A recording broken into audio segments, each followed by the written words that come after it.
lix nin oo dhalinyaro Soomaaliyeed ee ku nool magaalada London ayaaba baryahan ka cabanaya cagajugleyn ay kala kulmeen ciidanka sirdoonka ee MI5ka ee wadankan Ingiriiska. MI5ku waa hay'adda sirdoonka gudaha ee dalkan Ingiriiska. dhalinyaradan oo asalkoodii ay yihiin Soomaali laakiin ay dhalashadoodu ay tahay British ayaaba baryahan dambe waxa lagu soo qorayay wargeyska Independent kuwaasi oo ka hadlayay hanjabaad ay kala kulmeen ciidanka sirdoonka ee wadankan Ingiriiska. warkan waxa qoray wargeyska The Independent oo ka soo baxa magaalada London waxaana uu sheegay in ay dhalinyaradan qaarkood uu dib ka soo gaaray hay'adan sirdoonka ee MI5ka. dhalinyaradaasi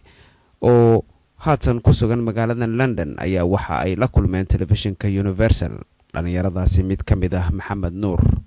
ayaa wuxuu inoo sheegay in asagoo gurigiisa jooga lagu soo garaacay albaabka kaasoo la isaga dhigay in boosto loo wado. Maxamed Nuur oo arrinkan waan ka wareysanayno ayaana waxaan weydiinay sababta keentay in ay laanta sirdoonka ee MI5ka ay soo dabagalaan asaga wuxuuna inoogu jawaabay sidatan. guriga ay ku soo garaaceen sanad ka hor subaxnimadan oo shaqada isku diyaarinaya waxay iska dhigeen dadka boostada keena marka uu ka furay badgekiisa intuu ii tusiyay wuxuu dhahay waxaan rabnaa inaan kula hadalno ma soo gal karnaa waa soo geliyay waa fadhiisiyay marka mid kii la socday poliiska wuxuu dhahay MI5 u shaqeeyaa badgekiisana uu ii tusiyay marka wuxuu dhahay waxaa aaminsannahay ama waxaan u maleynaynaa inaad aday wax xiriir la leedahay argagixis. anigana waxaa dhahay xagee ka keentay sheekadaas markaasuu intuu ii sheegay wuxuu dhahay ma kuu sheegi kari meesha ka keenay walaakiin haddaa adi rabtid inaa waddan kale inaa u safirtid waxay noqonaysaa laazim inaad noo shaqaysid haddii kale waxaa ka dhigaynaa safaarada kale oo adduunka waxaa u sheegaynaa inaa tahay argagixis basically suspected terrorist. so marka ka diiday waxaa dhahay sidee guriga ay ku soo gal kartiin blackmail ay ku samayn kartiin marka threats isaa kartiin and then waxaa isku malaynaysa inaa kuu shaqaynayo ma shaqaynayso waxaas guriga ka baxa ku dhahay markii ka baxeen wuxuu dhahay waxay adiga kuu fiican tahay inaad noo shaqaysid marka way iska tageen ma maqlin ka bacdi sheekadooda walaakiin saaxiibayaashay kale oo organization u shaqeyno Kentish Town community organization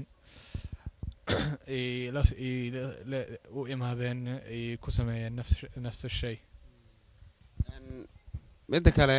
sida hadda sheegtay saaxiibada oo iyagana qaarkood airport intii loogu tagay ayagoo dhoofay laga soo celiyay wadankii aadayn la yiraahdo argaxiso maxaa sababay ma idinka community-giinan ba waxay leeyihiin Soomaalida hayaan ma aragtay dad naga shaqeeyo weysanahay mise sidiina un bay ma aragtay target idinku saarayaan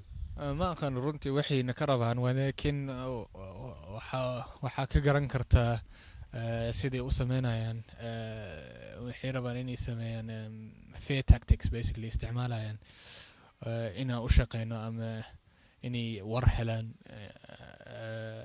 yani runtii ma aqaan waay anaga noo soo doonteen walaakiin anaga waxaan nahay dhalinyaro oo ereyga wax khayr ka sameynayno dadka oo yani gangs iyo drugs ku dhex jira inaan ka bixinayna sheekadaas so I don't know why anaga noo soo dooneen walaakiin waa saas oo hadda marka aad joornaaladii iyo miidiyihii iyo sidaan la socon haday Al Jazeera waxaan wareysanaysaa BBC-da markay arrintan banaanka u soo baxdo ee banaankii ummadii wada maqasho maxaad filaysaa ma aragtay inay ummadda ka qaban karto arrintan ay idinku la kacday MI5ka